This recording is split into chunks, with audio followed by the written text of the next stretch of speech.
तहरीक इंसाफ हुकूमत को tough time देने के लिए वही तरीके अपना रही है जो अशरों से अपोजिशन की जमातें हुकूमत के खिलाफ आजमाती आई हैं। पीटीआई आज उन्हीं लोगों पर तकिया किए हुए है जो कुछ अर्सा पहले तक पीटीआई के खिलाफ इस्तेमाल हो चुके और अपने मकासद हासिल करने के बाद हुकूमत के मजे लूट चुके हैं, लेकिन आम इंतखाबात में दोबारा हिस्सा बकदर जुस्सा ना मिलने पर सरापा एहतजाज है। गुज़श्ता रोज़ तहरीक इंसाफ के बैनर तले एक मुश्तरका ग्रैंड अलायंस तश्कील दिया गया है, जिसकी सरबराही महमूद खान अचकज़ई को देने पर इत्तफाक कर लिया गया है और इस बात पर भी इत्तफाक किया गया है कि 3 दिन के अंदर मौलाना फजलुर रहमान से भी मुलाकात करके अलायंस में शमूलियत की दावत दी जाएगी। इस अलायंस के इब्तदाई प्लान का जायज़ा लिया जाए तो मालूम होता है कि कल ये तय हुआ कि मौलाना फजलुर रहमान पहले से ही हुकूमत के मुखालिफ कौल दे चुके हैं। महमूद खान अचकज़ई की सरबराही में पीटीआई और जीआई जो ख़ासतौर पर जेयूआई है, जमीयत उलमा इस्लाम, एहतजाजी मुजाहरा का ऐलान कर चुकी है। पीटीआई और जेयूआई महमूद खान अचकज़ई की सरबराही में साथ चलेंगे, जबकि अलायंस में जमात इस्लामी को भी बड़ा ओहदा मिलने के इम्कानात मौजूद हैं।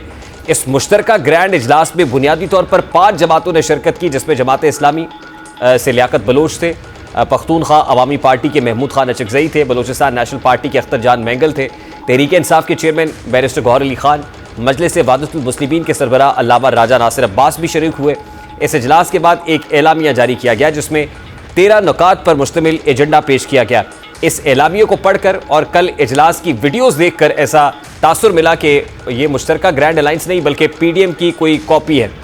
वही महमूद खान अचकज़ई, वही अख्तर जान मैंगल, जिन्होंने पीडीएम की छतरी तले भी इस्टेब्लिशमेंट के खिलाफ बुलंदो बांग नारे लगाए, लेकिन मकासद पूरे होते ही हुकूमत में हिस्सा भी पा लिया। लेकिन आम इंतखाबात में मतलूबा मकासद ना मिलने पर तहरीक इंसाफ का कायदा इस्तेमाल करते हुए एक बार फिर मैदान में आने को तैयार है। कमी है तो मौलाना फजलुर रहमान की है। कल ग्रैंड अपोजिशन अलायंस के एलामी में बताया गया कि अपोजिशन की 5 जमातों का मुश्तरका मुशावरती इजलास हुआ। इजलास में पीटीआई, पख्तूनख्वा, मिली अवामी पार्टी, बीएनपी सरबराहान ने शिरकत की। जमात इस्लामी, सुन्नी इत्तेहाद काउंसिल और एमडब्ल्यूएम के सरबराहान भी शरीक हुए। अपोजिशन जमातों का आइन की बहाली, साफ शफाफ इंतखाबात के बाद जमहूरियत की बहाली पर इत्तफाक हुआ। एलामी में मजीद कहा गया कि अपोजिशन जमातों का अदलिया की आज़ादी, सिविलियन इदारों की बालादस्ती पर इत्तफाक हुआ है। निज़ाम जमहूरियत और सियासत मुदाखलत की वजह से मफलूज हो चुका है। गैर आइनी बालादस्त सियासी किरदार की वजह से अवाम और रियासत में फासले पैदा हो चुके हैं। जारी करदा एलामी में कहा गया कि सियासी क़यादत ने आइन और जमहूरियत की बहाली के लिए किरदार अदा न किया तो मुल्क के मुस्तकबिल को ख़तरात होंगे। अपोजिशन जमातों ने बानी पीटीआई समेत सियासी वर्कर्स की गैर मशरूत रिहाई का मुतालबा किया और आइन का हर कीमत पर दिफा किया जाएगा, ये भी कहा गया है। और अपोजिशन जमातों ने 8 फरवरी के इंतखाबी नताइज को मुस्तरद कर दिया है। अपोजिशन इत्तेहाद ने मुतालबा किया कि मुल्क में फिलफौर नए साफ शफाफ इंतखाबात कराए जाए, इंतखाबी इस्लाहात की जाए जिनमें इस्टेब्लिशमेंट का कोई किरदार ना हो। कल इस जारी होने वाले एलामिये को और आज से 3 बरस पहले बनने वाली पीडीएम के पहले एलामियों को पढ़ लें तो मालूम होगा कि दोनों में बहुत ममासलत है। दूसरी जानिब इस अलायंस की रूह रवां तहरीक इंसाफ है। वो तहरीक इंसाफ जो ख़ुद इंतशार का शिकार है। ये वो जमात है जो लीडर के बगैर ख़ुद अपनी सब्त खो बैठी है और आपस में बाहम दस्तो गरिबा है। और इसकी खबर जेल में कैद इमरान खान को भी है। यही वजह है कि अब बानी पीटीआई ने अपने फोकल पर्सनस की जो लिस्ट है उसमें कुछ तब्दीली की है और उसके अंदर बैरिस्टर उमैर खान न्याजी और शेर अफजल मरवत के ऊपर जो कंट्रोवर्सी थी, अब शिबली फराज को और उमर अयूब को उसमें शामिल किया गया है। बानी तहरीक इंसाफ रहनुमाओं से किस कदर उकता चुके हैं, इसका अंदाज़ा ज़रताज गुल साहिबा की इस बात से भी पता चलता है कि वो कहती हैं कि ये जो पैरेलल सोशल मीडिया टीम्स बना रहे हैं इनको नहीं बनानी चाहिए और अगर कोई ऐसा करेगा तो इमरान खान साहब का बड़ा वाज़ेह पैगाम है, पर्टिकुलरली शेर अफजल मरवत के लिए, कि फिर गेट का रास्ता या दरवाजे का रास्ता भी हम आपको दिखा देंगे। अब इस बात पर वो मुसर है। दूसरी तरफ शेर अफजल मरवत के उनको टीम से निकाला नहीं गया बल्कि मज़ीद लोगों को शामिल किया गया है। अब इस सारी कंट्रोवर्सी पर क्या सुनने को मिला, ज़रा उसकी एक झलक भी आपको दिखाते हैं।